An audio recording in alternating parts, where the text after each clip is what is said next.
રાજસ્થાન રાજ્ય ખાતે આવેલા અજમેરમાં હિન્દુસ્તાનના બાદશાહ અને કોમી એકતાના પ્રતીક હજરત ખ્વાજા ગરીબ નવાઝ દરગાહ શરીફ ખાતે મહોરમ મહિનાના છઠ્ઠા ચાંદ છઠ્ઠી શરીફમાં દેશ વિદેશથી શ્રદ્ધાળુઓ લાખોની સંખ્યામાં પધારેલા અને પોતાની મનોકામના અંગે દુઆઓ ગુજારી હતી।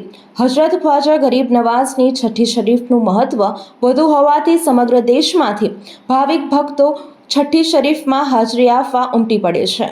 ત્યારે ડભોઈ શહેરના સિનિયર પત્રકાર યુસુફભાઈ ફાતિયા અને તેઓના ધર્મપત્ની રાઝીવાન બેગમના પણ મહોરમ મહિનાના છઠ્ઠા ચાંદ છઠ્ઠી શરીફમાં હાજરી આપવા પહોંચ્યા હતા।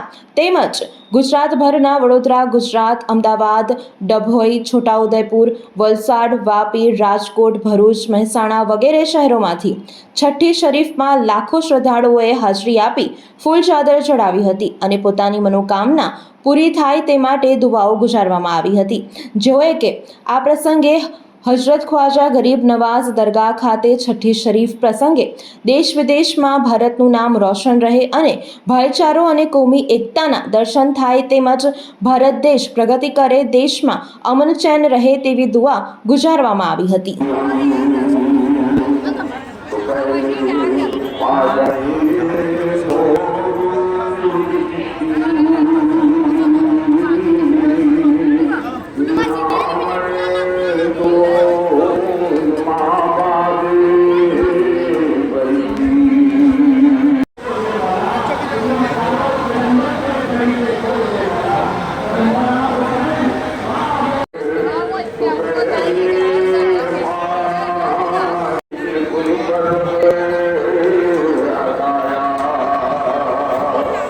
વડોદરાના સમાચાર જુઓ તથા આપણી ચેનલને સબસ્ક્રાઇબ કરો અથવા સંપર્ક કરો।